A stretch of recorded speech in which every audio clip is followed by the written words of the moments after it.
नमस्कार दोस्तों, हमारी आज की कहानी का नाम है थप्पड़। सुबह के 5 बज रहे थे। सोनी और आशीष अपने कमरे में चैन की नींद सो रहे थे। तभी उनके कमरे की दरवाजे की ज़ोर ज़ोर से खटखटाने की आवाज़ आई। हड़बड़ाकर दोनों की नींद खुल गई। आशीष ने जाकर दरवाज़ा खोला तो सामने उसकी माँ कामिनी जी खड़ी हुई थी। उन्हें परेशान देखकर आशीष ने पूछा, क्या बात है माँ, इतनी सुबह सुबह दरवाज़ा क्यों खटखटा रही हो? कामिनी जी की आंखों में आंसू आ गए। अपने आंसुओं को पोंछते हुए जैसे तैसे बस इतना ही बोली, बेटा वो शिखा, क्या हुआ शिखा को? उसकी बात सुनकर कामिनी जी बस रोए जा रही थी, कुछ बोली नहीं। तो आशीष उनका हाथ पकड़कर बाहर हाल में सोफे पर बिठाते हुए बोला, सोनी फटाफट माँ के लिए पानी लेकर आओ। सोनी ने अपने गाउन पर ही दुपट्टा डालकर सिर पर पल्लू लिया और रसोई में जाकर कामिनी जी के लिए पानी का गिलास ले आई। पानी का गिलास कामिनी जी को पकड़ाकर बोली, क्या बात है माँ जी, क्या हो गया दीदी को? कामिनी जी ने एक घूंट पानी पिया और गिलास एक तरफ रखते हुए आशीष से बोली, बेटा शिखा का फ़ोन आया था, बहुत रो रही थी। ज़रूर उसके ससुराल वालों ने उसके साथ कुछ गलत किया है। मेरा मन बहुत घबरा रहा है, जाओ उसे ससुराल से ले आओ। कामिनी जी एक ही सांस में ही सब कुछ बोलती चली गईं। अरे पर हुआ क्या है, कुछ बताया नहीं उसने? सोनी ने पूछा तो कामिनी जी रोते रोते ही उस पर चिल्ला पड़ी, अरे तो तू कुछ होने का इंतज़ार कर रही है क्या? मेरी बच्ची वहाँ परेशान है, रो रही है, तो तू किस चीज़ का इंतज़ार कर रही है जब उसके साथ कुछ गलत हो जाएगा? अरे माँ तुम शांत रहो ना, तुम्हारा बीपी बढ़ जाएगा। आशीष ने कहा तो कामिनी जी और चिल्लाते हुए बोलीं, तो बोल तेरी पत्नी को कि ये मेरी नज़रों से दूर हो जाए। मेरी बेटी के लिए हमेशा गलत ही सोचती है, इसे तो बड़ी खुशी हो रही होगी आज। आशीष ने इशारा किया तो सोनी अंदर कमरे में चली गई। पीछे से कामिनी जी आशीष से बोली, बेटा तू अभी चल उसके ससुराल।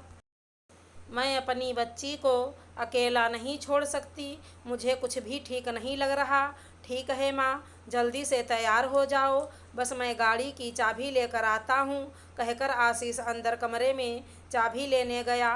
पीछे से कामिनी जी भी फटाफट सूट डालकर बाहर आ गईं और दोनों उसी समय शिखा की ससुराल के लिए निकल गए, जो कि उसी शहर में आधे घंटे की दूरी पर था। इधर सोनी भी अपने रोज़मर्रा के कामों में लग गई। 7 बजते बजते तो कामिनी जी और आशीष के साथ शिखा भी घर वापस आ चुकी थी। अभी पूरी तरह से घर में प्रवेश भी नहीं किया था कि कामिनी जी बोली, वो लोग ऐसा कैसे कर सकते हैं? शादी को अभी 2 महीने ही हुए हैं और आधी रात को नई बहू को अकेला घर पर छोड़कर चले गए, ऊपर से मेरी बेटी को मारा भी। समझते क्या हैं वो लोग अपने आप को? जेल की हवा ना खिला दूं तो मेरा नाम भी कामिनी नहीं। इधर शिखा थी कि अपने आंसू बहाए जा रही थी, आशीष दोनों को शांत किए जा रहा था। सोनी तीनों के लिए पानी का गिलास ट्रे में रख कर ले आई और वहाँ रखते हुए बोली, नाश्ते में क्या बनाना है, फटाफट बता दीजिए, मुझे भी ऑफिस जाना है। नाश्ते का नाम सुनना था कि कामिनी जी गुस्सा हो गईं। ये देख लो, भला कोई बहू अपने ससुराल की हुई है क्या? यहाँ इसकी सास और ननद अपने आंसू बहा रही है और इसे अपने ऑफिस जाने की पड़ी है। नाश्ते में क्या बनाना है ये पूछ रही है, पर एक बार भी अपनी ननद से नहीं पूछा कि उसे क्या परेशानी है। अरे क्या परेशानी होगी, अच्छी भली तो है। सोनी ने शिखा की तरफ देखते हुए कहा। उसकी बात सुनकर आशीष कुछ कहता उससे पहले ही शिखा गुस्से में चिल्लाने लगी, हाँ तुम्हें तो खुशी हो रही होगी कि मेरे पति ने मुझ पर हाथ उठाया, सुनकर ही तुम्हारी आत्मा को शांति मिल गई होगी। अरे ननद रानी, एक थप्पड़ ही तो मारा था, बर्दाश्त कर लेती, आखिर तुम्हारा पति परमेश्वर है वो। और वैसे भी नाश्ते के लिए तो मैं अपने पति से पूछ रही हूँ, तुम्हें क्या परेशानी हो रही है? अपने और अपनी बुढ़िया माँ के लिए नाश्ता तुम खुद बना लेना। सोनी के कहते ही आशीष आग बबूला हो गया और चिल्लाते हुए बोला, ये क्या बकवास कर रही हो तुम सोनी? बोलने की तमीज़ बेच खाई क्या तुमने? तुम माँ के लिए कैसे शब्द इस्तेमाल कर रही हो? देख ले बेटा, तेरे सामने ही मेरी ये इज्जत है। इसकी माँ ने कुछ सिखाया नहीं है ना, तभी तो अपनी सास के लिए ये शब्द इस्तेमाल कर रही है। कामिनी जी ने कहा तो सोनी बोली, अरे माँ जी, मेरी माँ ने तो मुझे ये सब नहीं सिखाया है, ये तो मैंने आपसे सीखा है, क्योंकि आपने सिखा दीदी को यही तो सब सिखाया है।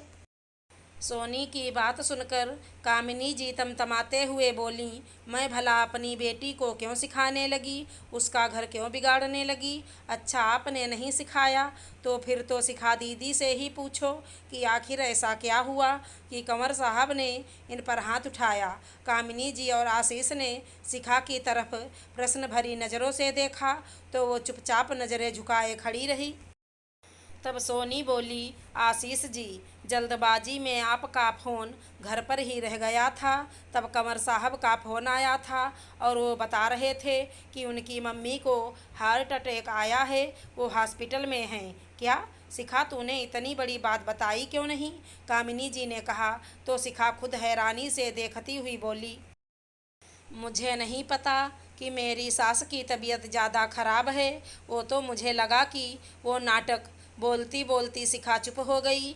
आशीष ने कहा, शिखा सच सच बताना, कंवर साहब ने तुझ पर हाथ क्यों उठाया?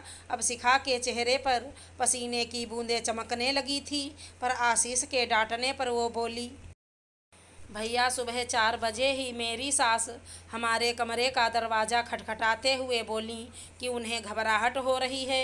एक तो मुझे लगा कि मम्मी जी नाटक कर रही हैं और ऊपर से मेरी नींद खराब होने के कारण मेरा मूड खराब हो चुका था। इस कारण जब कंवर साहब अपनी मम्मी को लेकर हॉस्पिटल जा रहे थे तो मेरे मुंह से निकल गया कि बुढ़िया मरती है तो मर जाने दो, कम से कम चैन से तो रहेंगे। बस यही सुनकर उन्होंने पलटकर मुझे थप्पड़ मार दिया। शिखा की बात सुनकर आशीष को बहुत गुस्सा आया। तुझे शर्म नहीं आई इस तरह की बात करते हुए? ऐसे समय में तुझे अपने ससुराल में होना चाहिए और तू उन्हें छोड़कर यहाँ बेवजह का हंगामा करके घर पर आ गई और हमें भी धोखे से इन सब में शामिल कर लिया। शिखा ने आशा भरी नज़रों से कामिनी जी की तरफ देखा कि वो कुछ बोलेंगी। तभी कामिनी जी बोलीं, आशीष इसे अभी के अभी इसके ससुराल छोड़ कर आ।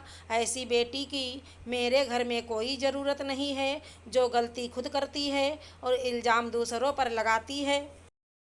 पर माँ, शिखा कुछ बोलने को हुई तो कामिनी जी पलट कर बोलीं, जा रही है या 2-4 थप्पड़ मैं लगाऊं? इज्जत से आएगी तो सिर आँखों पर इस तरह हमारे घर में तेरे लिए कोई जगह नहीं।